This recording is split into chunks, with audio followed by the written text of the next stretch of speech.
Entitled lady refuses to pick up dog poop after her dog craps in people's yards. I accepted her challenge.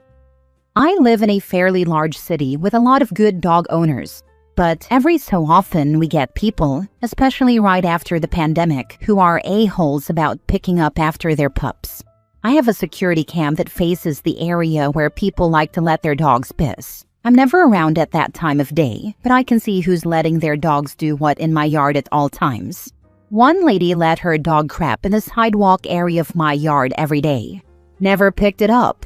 I posted on the neighborhood network. No response. Signs asking people to pick up the dog poop did nothing. My neighbor shouting, "Hey, pick up your dog lady," did nothing. She still let her dog crap in my yard, right in front of my wife's car, every day, like clockwork. She once told my neighbor that she didn't have time because she had to walk her dog before work. My neighbor said, "That's super rude not to pick up after your dog." She replied, "What are you going to do about it?" and walked off. My neighbor, being the kind woman she is, picked up the dog poop and threw it away for me, then told me later that day about Pooper Lady and their rude interaction.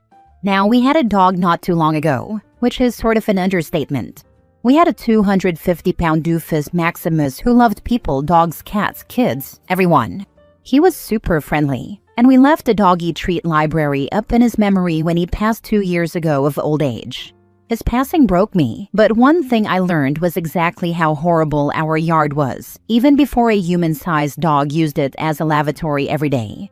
I've spent time fixing the lawn by replacing the grass with nitrogen-absorbing plants like microclover and other xeriscape replacements that are highly resistant to dog urine, because we do intend to get another dog someday. Anyway, my old boy, when he craps in the yard, took massive dumps that would reach 5 to 6 inches in height if he stayed in one place. I had a scoop shovel and a 14-gallon bucket half filled with sawdust, like an elephant trainer, and I'd go around the yard every day to pick it all up. When we went for walks, even when he was a wee 90-pound puppy at 4 months old, I took grocery bags with plenty of poop bags because he would poop multiple times. I preferred not to have our neighbors think a homeless person had shat on their lawn after we went by. When he passed, I put up a little free dog treat library along with free poop bags for the local pups and their parents because, well, we had a supply. He ate as much food a day as the average teenage boy and loved donuts as much as Homer Simpson. Asparagus, oranges, and the doggy bits from steak? Oh yeah. A dog treat the size of a hand was just normal-sized for him. The upshot is that what we had on hand when he passed was roughly 8 times the normal amount a dog parent would have. And I didn't want it to go to waste, so we provided it for free until it ran out. I even have a small bucket nearby labeled, "If you have dog poop bags, please drop them here." Because the raging debate of whether it's rude to drop tied-off dog poop bags in a nearby garbage can comes up on Nextdoor every year, right alongside the fireworks conversation that starts around July 2nd and continues for the next 2 weeks. The point is, there was absolutely no freaking excuse here. On top of that, I had previously met this lady and her dog while walking my old boy around the block. She is one of those people who walk their dog while glued to their phone, always on a podcast or call.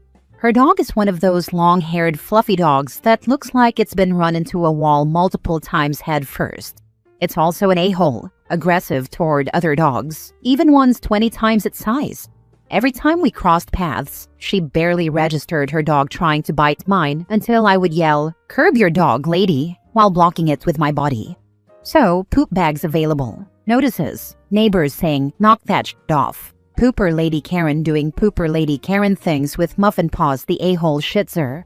Fine, we can play that game. I started my research by checking my house security camera. She was always there between 8:02 and 8:03. Religiously, on the dot, every workday, every time. Never on the weekends and never after 8:04 a.m.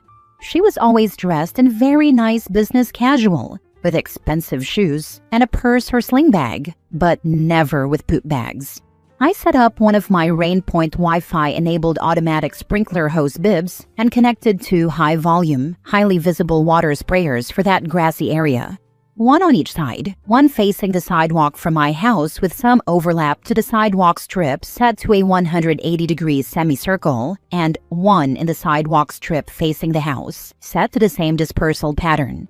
The nice thing about Rain Point is that it's hooked into your house Wi-Fi, and you can control it anywhere, anytime, just by pressing a button widget on your phone. You can also set up automatic watering timers and hook it into weather and soil moisture IFTDT systems, but the fact that you can set it off remotely is more important here. I set the timer to go off at 8:03 exactly and spray for 10 minutes on full blast. And by full blast, I mean I made sure to close off all other hoses and not start the dishwasher or laundry before I left for the day at 7 a.m., so the full experience of 15 gallons per minute water pressure could be enjoyed by all. The next morning, I turned on my remote viewing of my security camera at work.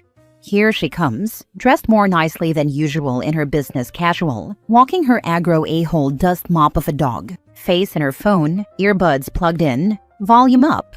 The dust mop angles his way toward the same spot she always lets him poop, starts to squat, and then dual sprays of ice-cold water catch her dog in the face and her at the waist. Full blast. The one from the house started first. The one in the sidewalk strip started 10 seconds later. She stood there screaming on the security cam for 30 seconds, then stormed across the grass to pick up her dog, who, at this point, had been turned from a fluffy ball of perfectly groomed dog into a filthy wet mop with extra dirt and powdered steer manure compost. And as she turned to storm away with her dog, she slipped on the fresh dog shit that her dog had just dropped, which was now getting sprayed with water at 15 gallons per minute. She landed on fresh microclover that had been lovingly fertilized with composted steer manure from our family farm the day before, so she didn't get injured. But when she got up, her very expensive business casual outfit was caked with dog poop, fresh green stains, and steer manure. Karen exits stage left, screaming. I started laughing so hard my boss had to come out to ask what was the matter. I kept a Nextdoor tab up in my browser all day set to check for new posts from my specific neighborhood with keywords. I was not disappointed. About an hour later, I saw a Nextdoor post talking about how horrible people start their watering during the time people are walking their dogs. Yep, it's her. Someone replied to her thread saying, maybe just walk a different way or go a little later. Ugh, you don't understand. My dog is soaking wet and it ruined his grooming session for the week. Now I have to get him in and get him cleaned up after work. Well, thank you for the heads up, pooper lady. The next morning, I tuned into my security cam at work and had the smart timer widget up. I tested it the day before remotely and made sure the lag time was minimal on both the camera and the sprinklers. Sure enough, here come the pooper and his mistress, right on time. She's dressed in full business wear, heels and a full suit today, which, might be a bad choice. To her credit, she is a bit leery of the yard, but she is checking her watch and watching the sprinkler. The dog starts to squat right at 8:26 a.m. I hit the button. My security camera is about 30 feet away, behind triple pane glass windows, inside a house we re-insulated this past spring. It has a crap microphone that barely picks up anything. I could hear her scream of rage, like a pair of wild foxes in heat running 2 feet from my head. Her dog was turned from fluff ball to wet mop once more. But this time he was still mid-poop, so when she grabbed him physically, I could see her trying desperately to avoid the aerial poop torpedoes, popping from his butt and flying into the air all over the sidewalk and the walkway to the street. Her phone clattered to the ground. She broke a heel stumbling, and one final doggy turd flew up into the air, executed a perfect 360 double pike, and landed on her blouse. The next day was a Thursday. I popped my browser tab open and lay in wait. I watched as pooper lady came down the street, absorbed in her phone, dragging her mop of a dog along behind her. When they got to my house, the dog stopped and would not go any further. I saw her turn and tug at his leash. He refused. She stopped. She looked at the area of the yard where my sprinklers were set up. She looked at him. She pulled at his leash again, and they began walking toward the same area once more. And just before they got to the outside edge of my property, I turned on the sprinklers. The 3 seconds of lag meant that by the time they were halfway to the spot, they were about 5 feet inside the spray zone. And the dog just noped the heck out of there, quick enough that she was startled and dropped the leash. He ran back the way they came, and she did the running in heels thing out of frame after him. That Friday morning, no Pooper Lady. The next Monday around 10 a.m., I saw Pooper Lady's dog, but he was being walked by a young woman wearing the t-shirt of a local dog walking service. She stopped by my doggy supply library. She smiled. She reached down to pick up the poop. She tucked it in a bag, tied it off, and walked on with the dog, who looked much happier overall. After about 3 months, I no longer saw either Pooper Lady or her dust mop of a dog anywhere in the neighborhood. I guess she moved somewhere that she and her aggro a-hole dog can live in peace and crap wherever they like. Still have the sprinkler set up, but now I tend to set it to run when nobody is around, like at 4 a.m., and only when the grass really needs it. Now for the top comments. I admire your dedication and thorough takedown of such a horrible dog owner. I also have a neighbor that lets his dog crap in my yard, and I happen to have the same rain point device OP describes. Thanks, dude. I felt this the whole time I was reading. I live in a small 6-unit apartment building, and one neighbor also refuses to clean up their dog's poop. The dog always goes on the section of lawn right next to my truck, so I've averaged about 1 stepping in dog poop experience per month. As a result, I've just started cleaning up the poop, even though it's not my dog, and I don't even own a dog. Last summer, I overheard the dog's owner talking to his girlfriend, and they were laughing about the fact that someone cleans up the dog poop so they don't ever have to. That was the last straw for me. I continued cleaning up the crap, but instead of throwing it away, I'd dump it in piles right outside their front door. Every couple of days, I'd hear a shriek coming from downstairs, and I'd know my poop mine found another target. Petty? Yep. Effective? Double yep. My favorite moment was coming home from work one night and seeing them both in the yard, spraying their shoes off with a garden hose. I made eye contact with them, and while passing said, "Kind of sucks when the dog craps right where you walk every day, doesn't it?"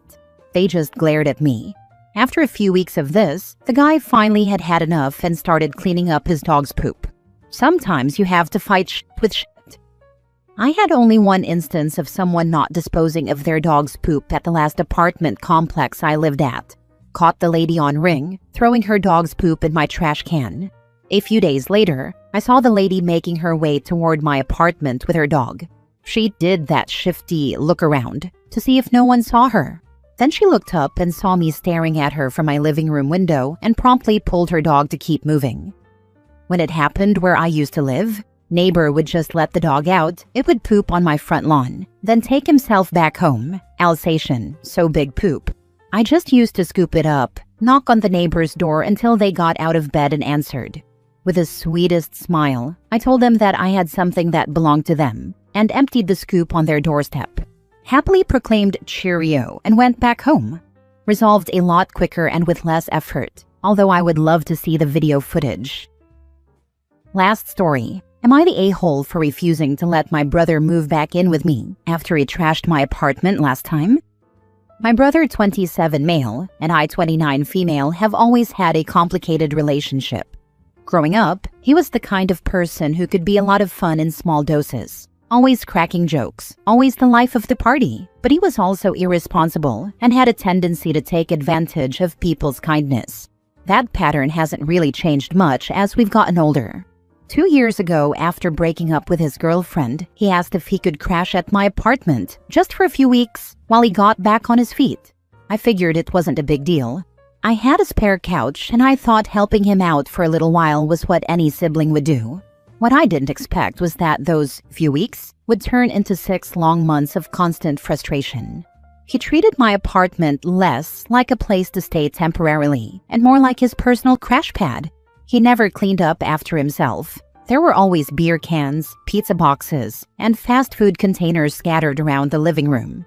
If I asked him to help out with chores, he'd roll his eyes and claim he was too tired or too busy with work, even though he was barely working part-time.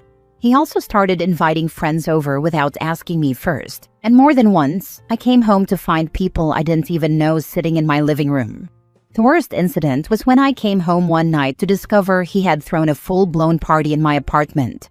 Loud music, people drinking, trash everywhere. It looked like a scene out of a college frat house, except I never agreed to it. I was furious, but he brushed it off as no big deal. The final straw came when I discovered he had been smoking inside, despite knowing that my lease strictly prohibited it. On top of that, he spilled something on my couch that left a permanent stain. When I confronted him and told him he needed to move out, he acted like I was the unreasonable one. He called me uptight and accused me of overreacting, as if ignoring the lease rules and damaging my furniture was normal behavior. Eventually, he did move out, but it left a really bitter taste in my mouth. I felt like I had been used and disrespected in my own home, and I promised myself I would not let him take advantage of me again. Fast forward to last month. He reached out again, saying that he needed a place to stay because his new lease had fallen through, and he didn't have anywhere else to go. The moment I saw that message, my stomach sank. I knew exactly what he was going to ask. Sure enough, he begged me to let him crash at my place, just for a little while. This time, I didn't hesitate. I told him no. He did not take that answer well. He blew up at me, calling me heartless and cold. He threw the whole "family is supposed to help" family line at me, trying to guilt-trip me into saying yes. When I still refused, he involved our parents, who told me that I should let him stay until he gets back on his feet. But I stood firm. I reminded my parents and my brother of what happened last time and told them I wasn't going to let history repeat itself. If anyone thought he deserved another chance, they were more than welcome to open their homes to him. Unsurprisingly, no one volunteered. Some family agree with me, saying I'm setting healthy boundaries after being burned once already. Others insist that I'm cruel for abandoning him when he's in need. Personally, I don't see it as abandonment. I see it as refusing to let someone disrespect me in my own home again. At the end of the day, I love my brother, but love doesn't mean letting him walk all over me. Don't take him back. Duh. Yep, lesson learned. What's annoying is my parents and relatives who think I'm cruel just won't drop it, even though none of them are offering to let him stay at their place. It just shows that they learned from your mistake. Pretty ballsy for them to criticize. Not the a-hole. Good on you for not signing up for round 2. The part that really grates me is my parents and relatives calling me cruel, and not a single one of them has even thought of taking him in themselves. First thing out of your mouth next time. Okay, Aunt so-and-so, give me your address and I will send him over to move in. See how quick they shut up. Do it every time. Nope. You know where it leads. Unless someone is going to pay for a maid and security deposit, hard no. Exactly. Last time I basically felt like I was paying rent for both of us, while also cleaning up after him. Definitely not going through something like that again.